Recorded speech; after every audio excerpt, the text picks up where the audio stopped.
The arrival. The morning started like any other Tuesday in downtown Seoul. Coffee shops opened their doors, trains carried millions to work, and smartphones buzzed with endless notifications. Nobody noticed the shadow that fell across the Pacific Ocean at exactly 7:43 a.m. Not until every screen on Earth displayed the same message simultaneously. Your species has been selected for integration. Compliance ensures survival. Resistance ensures termination. Commander Elena Vasquez stood in the Pentagon Situation Room, watching satellite feeds go dark one by one. She'd spent 20 years in the Marines, seen combat in 4 different continents, and thought she'd witnessed every kind of warfare imaginable. She was wrong. The ships appeared without warning, emerging from what the scientists would later call dimensional rifts. Each vessel stretched 5 kilometers across, shaped like massive crystalline spears that hung motionless above Earth's major cities. "How many?" she asked her aide, Lieutenant Chen Wei. 47 confirmed, Commander. One above every population center over 10 million. Elena's jaw tightened. She'd been appointed to lead Earth's emergency response coalition just 6 months ago, a position everyone thought was ceremonial. International cooperation for hypothetical threats. Now she commanded humanity's last hope, and she had no idea what she was fighting. The aliens didn't introduce themselves with names or faces. They communicated through synchronized broadcasts, their messages appearing in every human language simultaneously. The voice was neither male nor female, neither warm nor cold. It simply was like mathematics given sound. You have 72 hours to dismantle your governments. Your weapons will be surrendered. Your resources will be cataloged. Your population will be processed for optimal utilization. This is not negotiable. World leaders held emergency sessions. The UN Security Council convened within hours. Presidents, prime ministers, and dictators all asked the same question: fight or surrender? Elena didn't wait for their decision. She knew humanity too well. Even when faced with extinction, people would argue about the color of the lifeboats. While the ship sank, she activated Protocol 7, a black ops network that officially didn't exist.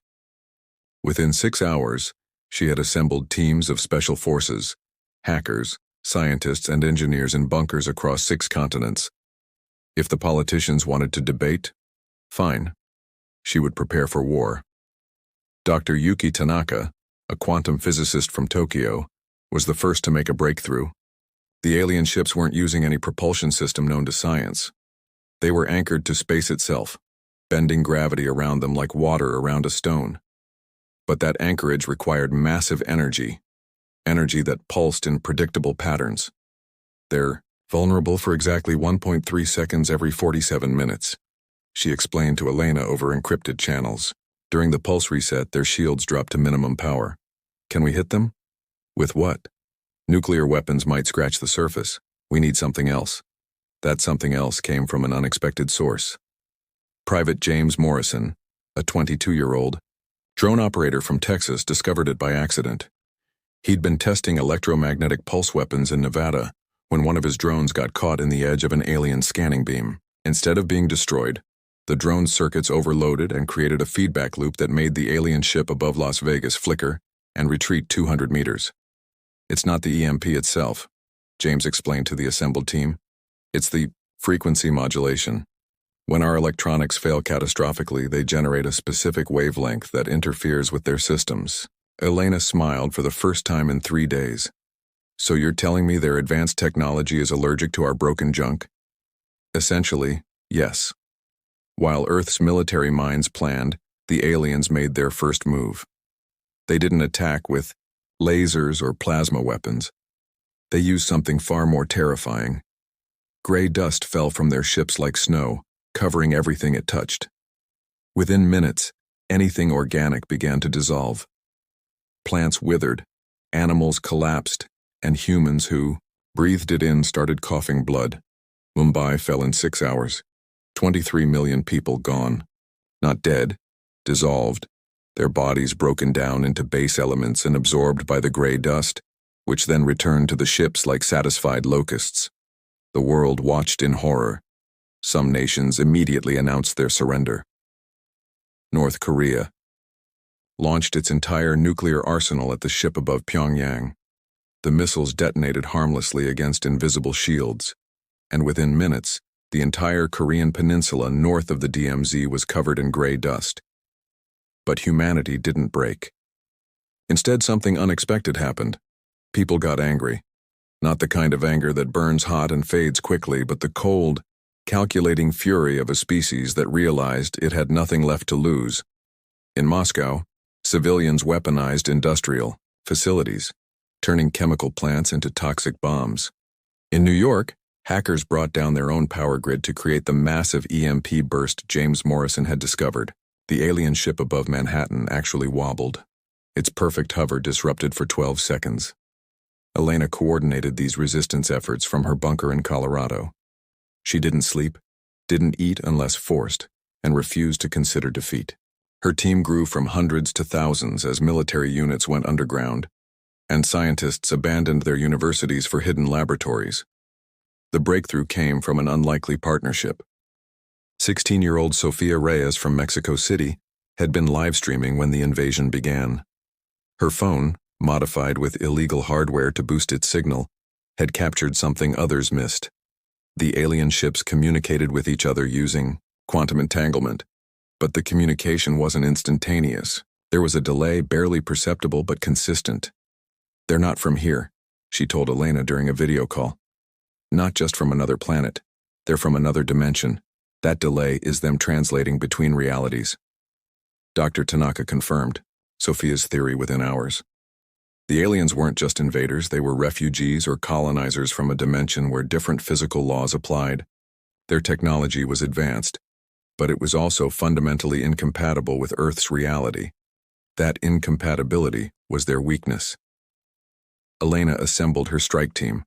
Not soldiers, but engineers, physicists, and teenagers who understood technology in ways traditional military minds couldn't grasp. They called it Operation Chaos Theory, because if humanity was going down, they'd make sure the aliens regretted ever finding Earth. The plan was insane. Instead of trying to destroy the alien ships, they would disrupt the dimensional anchors, keeping them in Earth's reality. Force them to choose between retreating or being torn apart by conflicting physics. It required simultaneous strikes on all 47 ships, timed to the microsecond. "We get one shot," Elena told her team. "If we miss, they'll adapt and we'll have no second chance." James Morrison looked at the assembly of improvised weapons they'd created. Microwave transmitters duct-taped to satellite dishes, smartphones, wired to car batteries, and industrial lasers modified with PlayStation controllers. It looked like a junkyard, not an arsenal. "Good thing humans are lucky," he said. Elena checked her watch. 41 hours remained of the aliens' ultimatum. Time to show them what happened when you backed humanity into a corner. The counterstrike. The attack began at 3:33 a.m. GMT, chosen because Dr. Tanaka calculated it was the moment when all 47 alien ships would simultaneously enter their vulnerability window. Elena Vasquez stood in the command bunker watching feeds from around the world. In her hand, she held a simple radio trigger, one of thousands distributed to resistance cells globally. "Remember," she broadcast to all teams, "we're not trying to win a conventional war. We're showing them that Earth is too expensive to take." In London, retired RAF pilot William Cooper sat in the cockpit of a decommissioned Tornado fighter jet, its weapon systems replaced with jury-rigged electromagnetic generators. He hadn't flown in 5 years, but his hands were steady.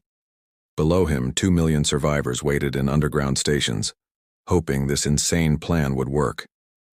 In Tokyo, Dr. Tanaka's daughter, May, led a team of hackers who'd taken over every electronic billboard in the city. Each screen was synchronized to pulse at exactly 437.2 hertz, the frequency that James Morrison had discovered could disrupt alien shields. The city would become a weapon, its own infrastructure turned against the invaders. In São Paulo, former gang members worked alongside military engineers to convert the city's cellular towers into massive EMP generators. They'd never fought for anything beyond territory and money before. Now they fought for the species. Elena counted down. 5, 4, 3, 2, 1, execute. The world erupted in controlled chaos. Every city still standing unleashed everything at once. EMPs, frequency weapons, cascading power grid failures. Even old-fashioned explosives positioned to create specific harmonic vibrations. It wasn't pretty, wasn't sophisticated, but it was perfectly human. Messy, desperate, and unexpectedly effective. The alien ship above London flickered first. Its perfect crystalline surface rippled like water, and for the first time since their arrival, the aliens showed vulnerability. The ship listed to one side, its dimensional anchor struggling to maintain cohesion. William Cooper seized the moment, flying his jet directly at the ship's underside, where the scanning beams originated. He ejected at the last second as his aircraft, overloading with electromagnetic energy, struck the alien vessel. The explosion shouldn't have worked. By all laws of physics, a 50-year-old fighter jet shouldn't have been able to damage a ship that could withstand nuclear weapons. But the electromagnetic field generated by the plane's death throes hit at exactly the right frequency, at exactly the right moment. The alien ship didn't explode. It simply ceased to exist in Earth's dimension, leaving behind a thunderclap that shattered windows for miles. "London is clear," came the report. More cities followed. Tokyo's assault turned the alien ship into a strobing nightmare, its systems completely scrambled by millions of screens pulsing in perfect synchronization. The ship tried to release its gray dust, but the substance dispersed harmlessly, its molecular structure disrupted by the frequency assault. But the aliens weren't helpless. They adapted quickly, modulating their shields to compensate for the attacks. Ships above Beijing and Delhi released new weapons, beams of pure entropy that aged everything they touched by thousands of years in seconds. Buildings crumbled to dust, metal rusted to nothing, and humans caught in the beam simply ceased, their atoms scattered across time. Elena watched her displays as city after city reported mixed results. They'd destroyed 12 ships, damaged 15 more, but 20 remained fully operational and were now retaliating with devastating force. "Commander," Lieutenant Chen Wei interrupted. "We're receiving a transmission. It's different." Elena put on her headset. The voice that came through wasn't the cold, mechanical tone they'd heard before. This one had emotion, frustration, perhaps even fear. "You accomplish nothing. We are infinite. For every ship you destroy, 10 more wait beyond your dimension. Surrender now, and some of your species will survive as servants. Continue resistance, and we will sterilize your planet." Elena grabbed the microphone. "Counteroffer. Leave now, and we won't show the rest of the universe how to kill you." Silence, then. "You cannot threaten us. You are primitives using accidents and luck." "Maybe," Elena replied. "But we're really good at accidents." She gave the signal for Phase 2. This was the part of the plan she hadn't shared with world leaders, the part that would either save Earth or destroy it. Hidden in facilities across the globe, nuclear reactors began controlled meltdowns. Not to explode, but to create massive electromagnetic storms that would propagate through Earth's magnetosphere. Dr. Tanaka had theorized that if they could turn Earth's entire magnetic field into a weapon, modulated to the specific frequency, that disrupted alien technology, they could force all the ships out of their dimension simultaneously.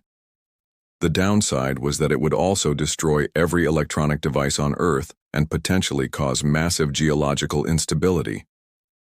Basically, Tanaka had explained, we're turning Earth into a giant bug zapper. The reactors reached critical mass simultaneously. The aurora borealis erupted across the entire planet, visible even at the equator. Green, purple, and gold fire danced across the sky as Earth's magnetic field went haywire. Every compass spun wildly. Every electronic device not hardened against the pulse died instantly, and every alien ship began to scream. It wasn't a sound heard with ears but felt in bones. The ship's dimensional anchors were being torn apart by the planet itself. They tried to compensate, to adapt, but Earth's magnetic field was too massive, too chaotic to predict or counter. Then something unexpected happened. One of the alien ships broadcast a different signal, not to Earth but to the other ships. Elena's linguists translated it in real time. "The cost exceeds parameters. Withdrawal authorized. Mark this dimension as quarantined. Too dangerous for colonization. The ships began to retreat, not through space but through dimensions folding in on themselves like origami in reverse. But as they left, they released one final weapon. The gray dust fell again, but this time it was different. Instead of dissolving organic matter, it began to transform it, turning plants into crystalline structures, animals into geometric horrors. Elena watched the contamination spread on her dying monitors. Half the planet would be uninhabitable. Billions would die. But humanity would survive, and more importantly, they'd won. They'd faced a technologically superior force and made invasion too costly to pursue. 6 months later, Elena stood in the ruins of New York, watching reconstruction begin. The world had changed. Without electronics, humanity had been forced back to steam power and mechanical engineering. The crystallized zones were slowly being reclaimed, the alien contamination breaking down under sustained assault from the most persistent force on Earth, life itself. Sophia Reyes, the teenager who'd helped discover the aliens' dimensional nature, now led a team developing defensive technologies based on their observations. "We can't assume they won't come back," she told the newly formed Earth Defense Council. "But next time, we'll be ready." James Morrison, promoted to general despite his protests, oversaw the construction of mechanical defense systems that couldn't be disrupted by electromagnetic attacks. "We learned something important," he said during a strategy meeting. "Advanced doesn't mean invincible. Sometimes the primitive solution is the right solution." Dr. Tanaka's research had revealed something else. The dimensional rifts the aliens used had left scars in space-time, scars that humans could potentially exploit. "They showed us the door," she explained. "Now we can follow them through it."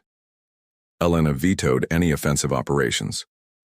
"We won because they underestimated us. Let's not make the same mistake." But privately, she authorized research into dimensional travel. If the aliens ever returned, Earth wouldn't just defend, they'd take the fight to the enemy's reality. The reconstruction was slow and painful. Without modern technology, diseases returned, communication became difficult, and global coordination nearly impossible.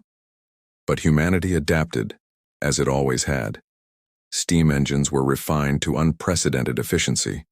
Mechanical computers based on century-old designs were built to manage complex calculations. And in the crystallized zones, scientists discovered that the transformed matter had unique properties that could revolutionize materials science. 5 years after the invasion, Earth was unrecognizable but unbroken. Cities had been rebuilt with hybrid technology, combining steam power with salvaged alien materials. The planet's population had dropped by 60%.